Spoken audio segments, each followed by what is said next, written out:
Irmãos, Pai do Senhor, a todos, irmãos, São Caetano Mauá e todos que estão conosco aí nesses estudos.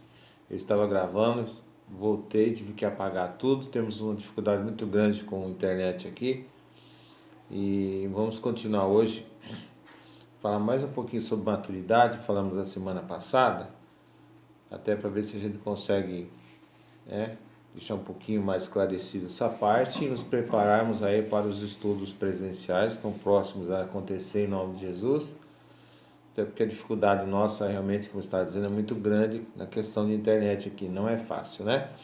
Então, em maturidade, nós falamos na semana passada, e Paulo, o apóstolo Paulo também faz uma comparação, quando ele fala assim, lá em 1 Coríntios 13:11, quando eu era menino, eu falava com menino, sentia com menino, mas logo que cheguei a ser homem, que cresci, acabei com esses sentimentos, com essas coisas de menino.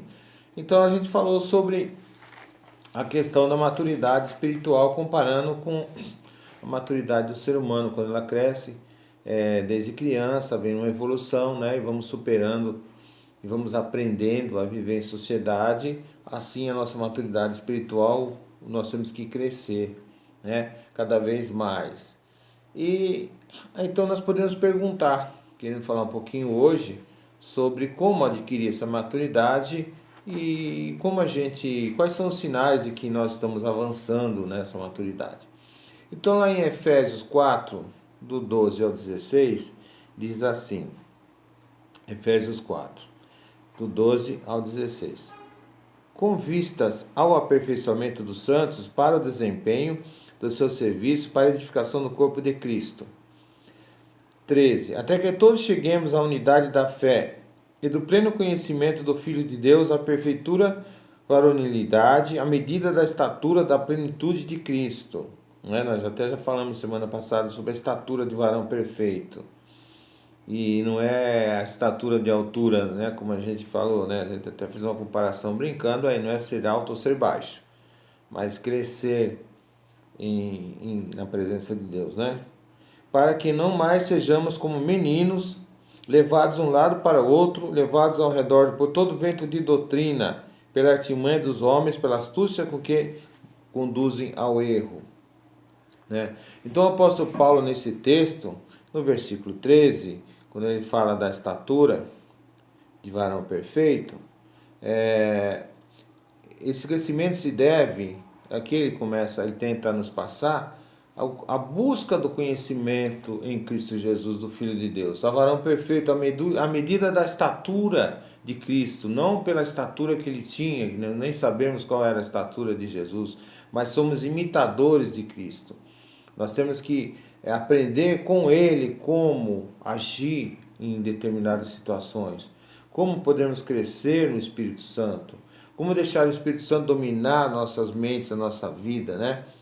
Isso significa que nós estamos num processo de crescimento até chegar a essa estatura, essa maturidade espiritual, evoluir cada dia mais, onde estaremos bem ajustados e preparados para o aumento do corpo, versículo 16. De quem todo o corpo bem ajustado é consolidado pelo auxílio de toda a junta, segundo a justa cooperação de cada parte, efetua seu próprio aumento para a edificação de si mesmo em amor. Como o crescimento do corpo do ser humano, onde vão evoluindo os nossos membros, as partes do nosso corpo, em harmonia com todo o resto, assim deve ser, assim tem que ser o corpo de Cristo. À medida que nós vamos crescendo em maturidade, nós vamos contribuindo para o corpo de Cristo, para o seu crescimento, né? E nós só podemos crescer espiritualmente na medida que nós nos tornamos cada vez mais a imagem e semelhança de Cristo. Isso implica em ter novos hábitos, novas atitudes nessa caminhada cristã, deixar o pecado e negar-se a si mesmo, né?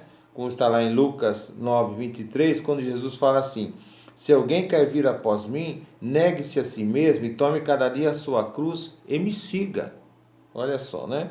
Então, o que seria isso, negue-se a si mesmo? O que seria essa postura? É negar as nossas vontades, as nossas práticas, os nossos desejos carnais, aquilo que a gente estava muito acostumado até no nosso meio, né, que nós vivemos. e abandonar esses velhos costumes e caminhar e crescer, procurando que, como nós aprendemos a semana passada, nós temos a mente de Cristo. Então, diariamente, quase que constantemente, nós temos que nos perguntar: Jesus faria o que eu estou fazendo? Qual seria a atitude de Jesus diante dessa situação? Às vezes eu estou numa situação, de repente, em que eu fico irado, em que eu fico naquela situação de pavio curto, querendo tomar uma atitude, fazer algo. O que Jesus faria? Ele falaria da mesma forma que eu estou falando? Será que eu tenho usado as palavras de Jesus? A Bíblia diz que nós temos que usar os oráculos de Deus. Olha que interessante. Como assim, né? Hoje se fala muita coisa, né? Sem falar em palavrão, porque nós já deixamos, né? O crente não fala mais, mas uma linguagem torpe, uma linguagem muito baixa, muita gíria. Jesus falaria assim? Jesus ofenderia as pessoas com palavras, né? Porque palavras machucam. Ele andaria com as pessoas que eu estou andando? Oséias, né, fala que como andarão dois juntos, se não concordam. Frequentaria os mesmos lugares? Será que nós estamos em comunhão com os irmãos, vamos para a igreja, né? Nos preparamos para os cultos e depois, qual é os lugares que a gente frequenta? Essa é uma pergunta, né, que Jesus faria, né? Teria ele as mesmas amizades que eu tenho? Salmo 1. Os irmãos conhecem o Salmo 1, é bem-aventurado o varão que não anda no conselho dos ímpios, não se assenta na roda dos escarnecedores, mas medita na sua lei de dia e de noite, tem prazer na lei do Senhor. O que é sentar na roda dos escarnecedores? Então eu não posso ir em determinado lugar, porque ali é uma roda de escarnecedores. Como é que eu vou evangelizar? Não é nesse sentido, irmão. Você pode falar com alguém, falar de Jesus quando você vai comprar algo numa padaria, no mercado, até num bar. O sentar e você fazer parte daquelas rodinhas dos escarnecedores, das piadinhas, enfim, tudo aquilo que não edifica, né? Pelo contrário, coisas carnais. Então, para adquirir maturidade, então a pergunta é como adquirir maturidade? Nós precisamos submeter a nossa vontade total, completa e restrita à vontade de Jesus. Esse é o segredo, queridos irmãos. Esse é o segredo, resumindo tudo que nós estamos falando aqui. Como adquirir maturidade espiritual? Essa é a pergunta de hoje, essa é a questão de hoje. Submeter as nossas vontades, total, completa e restrita, não é aquela questão de assim, não, isso aqui eu não posso mexer, isso aqui não está na hora, isso aqui eu não posso abrir mão, não estou preparado. Não. Ou a gente abre, submete a nossa vontade, abre mão, ou não tem condições, né? Ou com Jesus não é como o DNA 99,9, né? A palavra nos ensina aquele que é o nosso coração por inteiro. Ah, pastor, mas eu não consigo, você está querendo demais de mim. Não, não é isso. Não é você dizer, bater no peito e falar assim, não, tudo que eu faço a partir de agora, não sou eu, mas eu não. Com certeza você é um ser humano falho e pecador, mas a questão é você submeter, é você colocar a sua vida nas mãos de Deus, reconhecendo que é falho, que é fraco e que é pecador, e que provavelmente você vai falhar sim, mas você dizer para Deus, olha, toma conta da minha vida, das minhas vontades, eu sou fraco nessa área, você reconhecer e colocar nas mãos de Deus. É muito mais sincero e muito mais, vamos dizer, funciona muito mais assim, diante de Deus, assim que Deus quer, do que você falar assim, não tem condição, eu não consigo, aí já quer demais, tem isso que eu faço, essa prática, esse tipo de coisa, eu não vou mexer agora, não é hora, não estou preparado. Então esse tipo de argumento não faz com que a gente cresça, pelo contrário, vai fazer que a gente retroceda. O apóstolo Paulo disse assim, já estou crucificado com Cristo, e vivo não mais eu, mas Cristo vive em mim. E a vida que agora vivo na carne. Vivo na fé do Filho de Deus, o qual me amou e se entregou a si por mim mesmo, e se entregou a si mesmo por mim. Gálatas 2:20. Olha só, Paulo está falando uma coisa aqui dentro desse contexto que eu estou dizendo para os irmãos, mas é o mesmo Paulo que disse que é o principal dos pecadores. Ele reconhece que é pecador e que é falho. Mas a vida dele, ele diz aqui, olha, que ele não vive mais ele, mas Cristo vive nele. Então há uma guerra constante, uma batalha, sim, mas ele coloca a sua vida e deixa a direção da vida dele na mão de Deus, na vontade de Deus, naquilo que Cristo, que o Espírito Santo vier definir. Esse é o desejo dele e coloca isso diante de Deus com palavras e com decisões.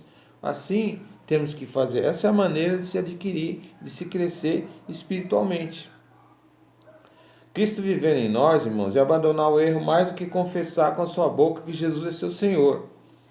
Ou seja, confessar, sim, esse confessar que Jesus é o nosso Senhor é uma decisão, está lá em João 12, onde que ali é o início de tudo.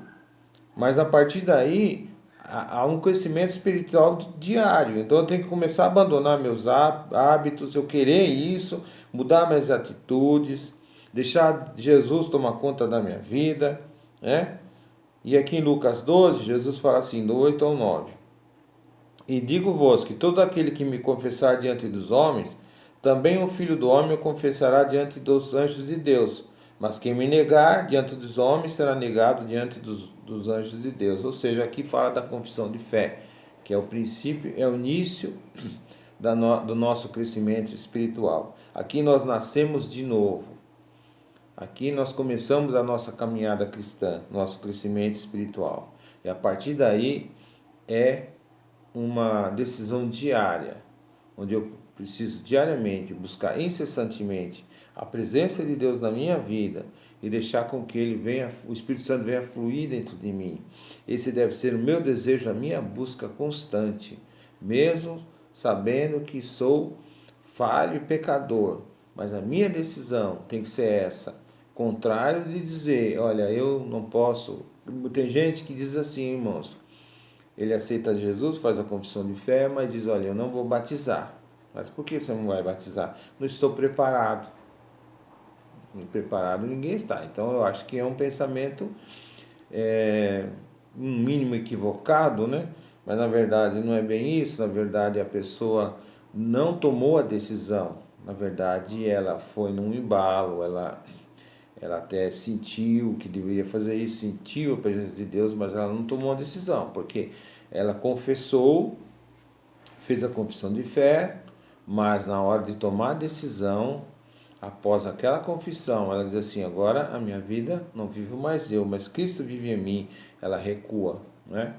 Então que aí com certeza ela não vai crescer, ela não vai caminhar, né? Ela é como aquela criança que começa a querer aprender a andar e ela recua, vamos dizer assim, não é o que acontece normalmente, mas ela toma medo, toma receio e não quer mais andar. Ela tomou, vamos dizer assim, uma criança que começou a andar e desistiu, porque caiu, se machucou, etc., e recuou, né? Então ela vai ter dificuldade e muitos até vão até ter que passar por um tratamento, digamos assim, só para os irmãos entenderem. Então que a gente possa avançar e continuar, e persistir, continuar caminhando, né? Buscando esse crescimento, essa maturidade espiritual a cada dia, desejando alimento sólido, está lá em Hebreus 5, do 11 ao 14, cada dia mais fortalecidos na graça e no poder de Deus.